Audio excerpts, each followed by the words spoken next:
दोस्तों तत्सम तद्भव एक ऐसा चैप्टर है जो कि प्रत्येक हिंदी की वो परीक्षा जो भले ही यूपीएसआई, एसएससी, जीडी या फिर बीएसएफ, एचईएम क्यों ना हो, जिस परीक्षा में भी हिंदी पूछी जाती है तो उसमें इस तत्सम तद्भव से 1 से 2 क्वेश्चन पूछे ही जाते हैं। तो इसका वेटेज काफ़ी अच्छा है जो कि एग्जाम के पॉइंट ऑफ व्यू से काफ़ी महत्वपूर्ण हो जाता है। तो दोस्तों आज की इस छोटी सी क्लास में तत्सम तद्भव के बारे में पढ़ेंगे। तो दोस्तों 10 सीएसटी क्लासेस की भोकाल सीरीज में मैं आपका हार्दिक स्वागत करता हूँ। अब दोस्तों तत्सम तद्भव को पढ़ने से पहले मैं आपसे बोलूँगा कि आप 5 मिनट बिल्कुल शांत रहो, ठीक है? 5 मिनट तक जो मैं बताने जा रहा हूँ तत्सम तद्भव से पहले उसे बस सुनते रहो। उसके बाद अपन अगली स्लाइड में तत्सम तद्भव के बारे में डिस्कस करेंगे। ओके? तो अभी पढ़ेंगे सबसे पहले हिंदी भाषा की सबसे छोटी इकाई जिसका अर्थ होता है वह क्या होता है? अब दोस्तों इसे बताने से पहले आप मुझे ये बताओ हिंदी भाषा की सबसे छोटी इकाई कौन-सी होती है? हिंदी भाषा की सबसे छोटी इकाई कौन-सी होती है? तो छोटी इकाई होती है वर्ड। और हिंदी भाषा की सबसे छोटी इकाई जिसका अर्थ होता है, तो वह क्या होता है? जिसका अर्थ होता है वो क्या होता है? शब्द, ठीक है? अब दोस्तों शब्द के प्रकार के बारे में पढ़ेंगे यानी शब्द भेद। अब शब्दों का प्रकार दोस्तों, शब्दों का अगर प्रकार देखा जाए, शब्द कितने प्रकार के होते हैं? शब्दों का 4 प्रकार से वर्गीकरण किया जाता है। एक तो रचना के आधार पर, दूसरा उत्पत्ति के आधार पर, तीसरा विकार के आधार पर, चौथा अर्थ के आधार पर, ठीक है? अब दोस्तों अगर रचना के आधार पर देखें तो ये 3 भागों में विभाजित होते हैं, यौगिक, रूढ़, योग रूढ़, ठीक है?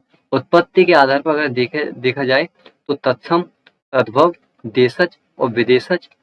बस दोस्तों इसमें मुख्यतः ये 4 ही होते हैं, लेकिन इसको भी साथ लेकर चलते तो ये 5वां है, लेकिन ये मुख्यतः यही होते हैं ये 4 उत्पत्ति के आधार पर। और अगर विकार के आधार पर देखे जाए तो विकारी शब्द, अविकारी शब्द, ओके? और अर्थ के आधार पर देखा जाए तो ये 2 प्रकार के होते हैं, सार्थक शब्द और निरर्थक शब्द, ठीक है दोस्तों? अब दोस्तों जैसे मैं बताऊँ सार्थक और निरर्थक, तो निरर्थक क्या होता है? जैसे आपने कभी बोलचाल की भाषा में सुना होगा कि थोड़ा-सा जल बल दे दो पानी पीने के लिए, थोड़ा-सा पीने के लिए जल बल दे दो। तो जल क्या हुआ ये सार्थक शब्द मतलब इसका अर्थ है, लेकिन बल क्या हुआ है जिसका कोई अर्थ नहीं है, ठीक है? इसके बारे में आगे अच्छी तरह से डिस्कस करेंगे। आज की क्लास में अपन सिर्फ डिस्कस करेंगे तत्सम और तद्भव के बारे में, ओके? तो आपको ये बेसिक समझ में आ गया होगा। अब ये जो भी रचना के आधार पर, विकार के आधार पर, अर्थ के आधार पर या उत्पत्ति के आधार पर जो देशज, विदेशज जो संकर शब्द बचे हैं, उनको अपन दूसरी क्लास में डिस्कस करेंगे। आज सिर्फ तत्सम और तद्भव के बारे में डिस्कस करेंगे, ओके? तो शुरू करते हैं उत्पत्ति के आधार पर तत्सम शब्दों के बारे में। तो तत्सम होता क्या है? सबसे पहले तत्सम का अगर विच्छेद करें तो तत्सम का विच्छेद क्या होगा? तत्, धन, सम, ओके? तत् का क्या मतलब होता है? तत् का मतलब होता है उसके, सम का मतलब क्या होता है?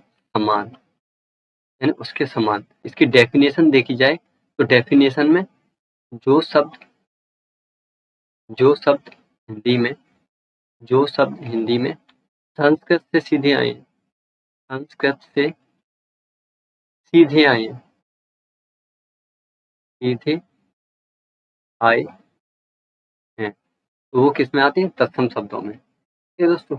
जैसे कि अगर इसका उदाहरण बताऊं तो ताम्र, में कलर चेंज कर लेता हूँ, ताम्र, ठीक है? दूसरा उदाहरण बताऊं तो क्षत्रिय, क्षत्रिय, ठीक है? और तीसरा उदाहरण बताऊं तो वृक्क। अब दोस्तों ताम्र क्या होता है? ताम्र क्या होता है? तांबा, ठीक है? क्षत्रिय को क्या बोलते हैं? त्रि। और वृक्क को क्या बोलते हैं? भेड़िया, ठीक है? अब ये कैसे हुआ वो मैं आपको आगे आगे बताऊंगा, लेकिन अगर इसकी पहचान देखें तो पहचान में सबसे पहले अपन क्या देखेंगे? संयुक्ताक्षर। प्रथम शब्दों में क्या आते हैं? संयुक्ताक्षर। अब दोस्तों संयुक्ताक्षर में अगर देखें तो संयुक्ताक्षर में क्या आता है? एक तो छक छतरी, तो वो क्या बोलते हैं? कस, ठीक है? और क्या आता है? त्र, और क्या आता है? रे, और क्या आता है? ज्या, ठीक है? जैसे अपन ज्ञानी बोलते हैं, क्या? या, ठीक है दोस्तों? अब दोस्तों इसमें दूसरी इसकी पहचान क्या है? इसमें अनुस्वार आता है। अनुस्वार क्या होता है? ये अंग की बिंदी, ठीक है? इसे क्या बोलते हैं? अनुस्वार। जैसे लिखा है अंग रक्षक, ठीक है। जब इसमें अंगरक्षक लिखा है तो ये अनुस्वार आ रहा है, तो इससे क्या समझोगे आप कि ये तत्सम है। ठीक है। इसका तद्भव क्या होता है? अंगरखा, रखा। ठीक है। अब इसमें क्या आती है? चंद्रबिंदी। चंद्रबिंदी किसमें आती है? तत्सम। वो मैं आपको आगे बताऊंगा। ठीक है दोस्तों, तो आपको ये समझ आ गया वो तत्सम शब्द। अब दोस्तों अब पढ़ेंगे तद्भव के बारे में। तो सबसे पहले अगर तद्भव का विच्छेद करें तो क्या होगा? ये तद्भव। ठीक है। इसका मतलब क्या होता है? तत् का मतलब होता है उस, और भव का मतलब क्या होता है? उत्पन्न, से उत्पन्न। ठीक है दोस्तों, अगर इसकी परिभाषा देखें तो परिभाषा में लिखो, वे शब्द जो संस्कृत से, वे शब्द वे शब्द जो संस्कृत से थोड़ा संस्कृत से थोड़ा बदलाव होकर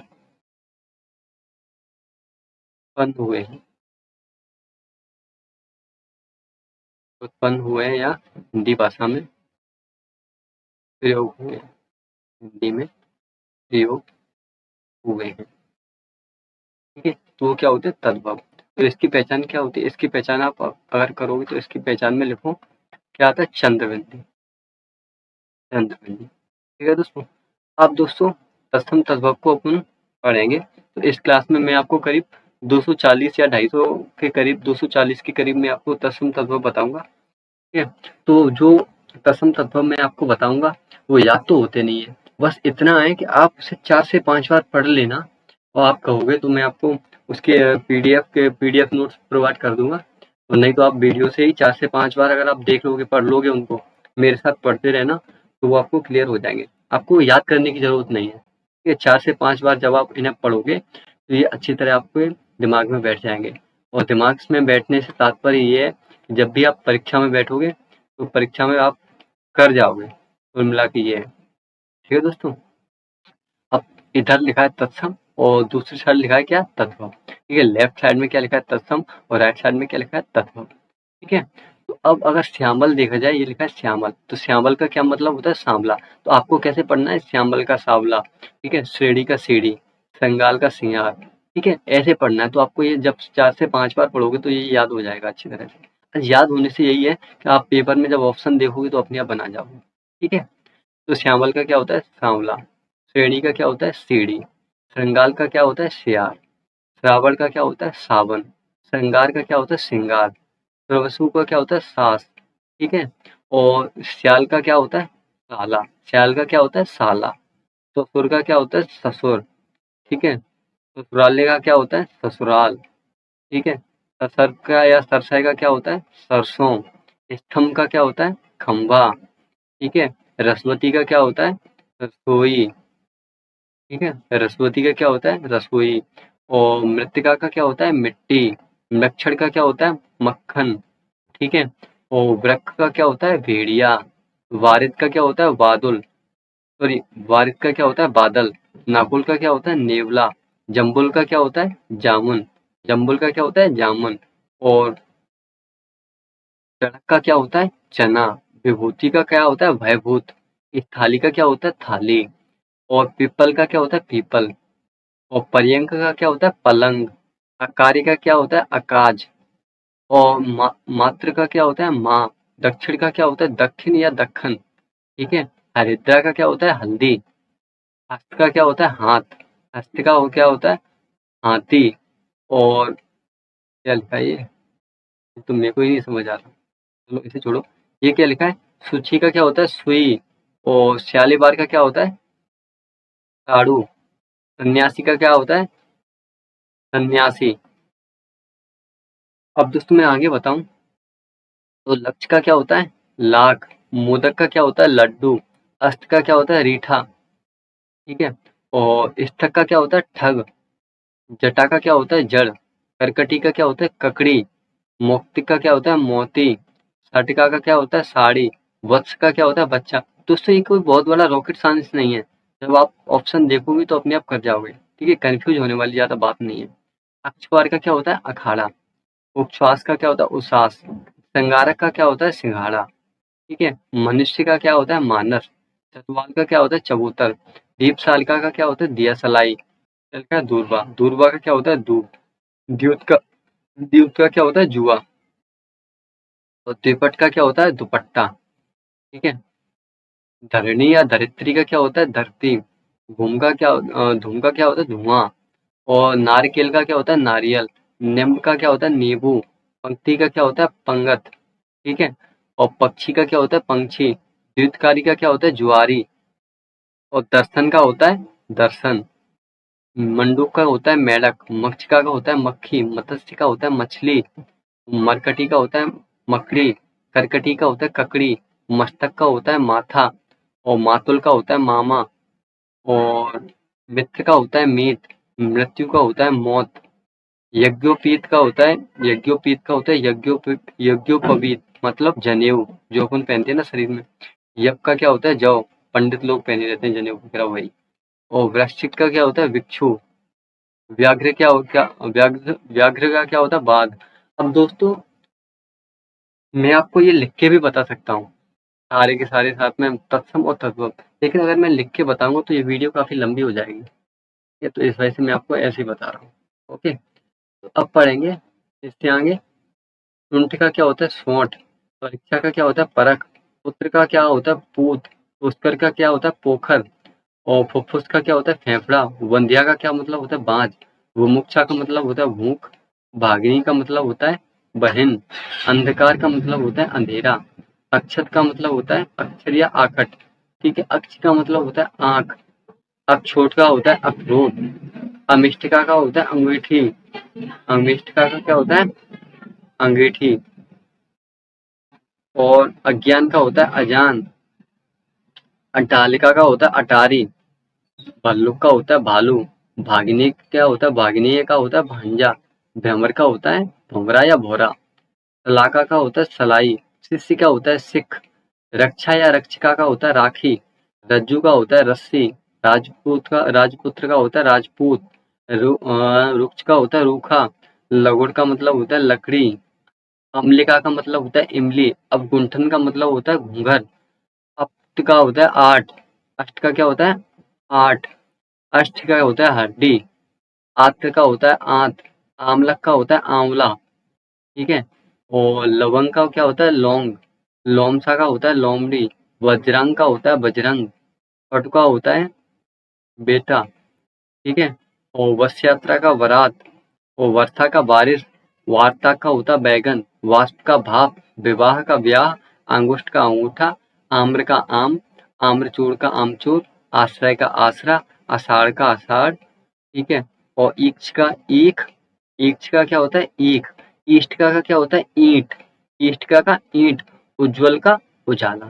ठीक है। अब दोस्तों आगे पढ़ें तो अब इसमें लिखा है जो भी अड़ा है ना वो ना में बदल जाता है। ठीक है। तो जैसे उद्वर्तन का क्या होता है? उबटन। उल्लू का क्या होता है? उल्लू। ठीक है। उपल का क्या होता है? ओला। उल्लूखल का होता है ओखली। ऊष्ट का होता है ऊंट। ठीक है। ऊड़ा का भी ऊन ऊन होता है। और रिक्ष का होता है रीछ। एला का होता है इलायची। गोधूम होता है, ये काफी परीक्षाओं में पूछा जाता है। गोधूम यानी गेहूं। गोपालक यानी ग्वाला। गोमय यानी गोबर। ग्रंथ माने गांठ। ग्राहक माने गाहक। ग्राहक का मतलब क्या होता है? गाहक। ग्रीवा होता है गर्दन। घट होता है घड़ा। घटका होता है घड़ी। और क्या लिखा है? ग्राम का होता है गांव। ठीक है। अब आगे बताऊं तो ओष्ठ का होता है ओठ। ठीक है। और स्कंद होता है कंधा। कंटक होता है कांटा। कंदुक होता है गेंद। कदली होता है केला। कपाट होता है किवाड़। करपट होता है कपड़ा। और घृत होता है घी। और घोटक होता है घोड़ा। चौड़ होता है चवाना। चित्रक होता है चीता। जुटका होती है चोरी। जीवा होती है जीव। द्रमिका होती है जमाई। एक टकसाल होता है टकसाल। ठीक है। अब करपूट क्या होता है? कपूर। काक क्या होता है? कौवा। खास क्या होता है? खांसी। कुकुर क्या होता है? कुत्ता। अब कुक्ष होता है। कुक्ष क्या होती है? कोख। कुक्ष होती है कोख। कुमार होता है कुंवर। केवर्त होता है केवड़ा। ठीक है। कान्या कुब्ज का मतलब होता है कन्नौज। अड़ का मतलब होता है अनि। जो मैंने बताया था अड़ा ना में बदल जाता है। अड़ा ना में बदल जाता है। अज्ञान होता है अज्ञान क्या होता है? अजान। अब दोस्तों अग्रणी क्या होता है? अगवा। अशीति क्या होता है? आशी। अष्टादश होता है क्या होता है? 18। अष्टादश का मतलब 18। अपाद हस्त का मतलब होता है अपाहिज। आदेश का होता है आयुष। अब आगे बताऊं तो क्षीर का होता है खीर, क्षेत्र का खेत, खटवा का खाट, श्रमसु का मुख, श्रमसु का मुक्ष, ठीक है। खर्जन का होता है खुजली, गंधर्व का होता है गधा, गलगत का होता है गिरगिट, उपर्युक्त का होता है उपरोक्त, उत्थान का होता है उत्थान, ईदर्श का होता है ऐसा, ठीक है। उपाध्याय का होता है ऊंट, और कृषक का होता है किसान, कच्छप का होता है कछुआ, ठीक है। अब दोस्तों ग्राम का क्या होता है? गांव। गुण का क्या होता है? गुण। गोत्र का क्या होता है? गोद। गोत्र का क्या होता है? गोत्र। चतुष्पद का होता है चौपाया, ठीक है। चौरे का क्या होता है? चोटी। और छठे का क्या होता है? चिड़िया। छाया का होता है छाह। और छुरिका का होता है छुरी। नृत्य का होता है नाच। कागुन का होता है पाहुना। पुत्र का होता है पात। और पुत्र वधु का होता है पतोहू। प्रतिवेशी का होती है पड़ोसी। प्रस्तवेद का होता है पसीना। भिग का होता है बढ़ई। बाहिर का मतलब होता है बहरा। और युक्त का मतलब होता है जुगती, यानी अवसर। और योगी का मतलब होता है जोगी। ज्येष्ठ का होता है जेठ। जीर्ण का होता है झीनी। निर्जर का होता है झरना। दृष्टा का दाढ़, ठीक है। शिथिल का होता है ढीला। तिक्त का होता है तीता। व्यक्त होता है बगुला। व्यक्त क्या होता है? बगुला। व्यक्त तो भेड़िया होता है यार। ये लिखा है बक। वक का क्या होता है? बगुला, ठीक है। और बैल का होता है ये बूढ़ी। भक्त का क्या होता है? भगत। भिक्षा का क्या होता है? भीख।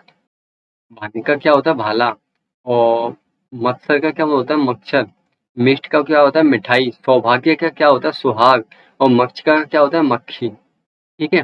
अब दोस्तों अर्च का क्या होता है? आँच। तड़ाक का क्या मतलब होता है? तालाब। तैल का क्या मतलब होता है? तेल। स्तंभन का यानी थामना। और दृष्टि माने दाढ़ी। धैर्य माने धीरज। लुंचन माने नोचना। और लवड़ माने नौन।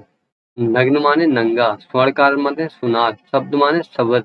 स्मरण माने सुमिरन करना, ठीक है। शकुन माने सगुन। हरित माने हरा। शिक्षा माने सीख। और मौक्तिक माने मोती। कपादिका माने कौड़ी। और की दस माने ये लिखा है करेला, शायद करेला लिखा है, क्या लिखा है दोस्तों सही समझ नहीं आ रहा।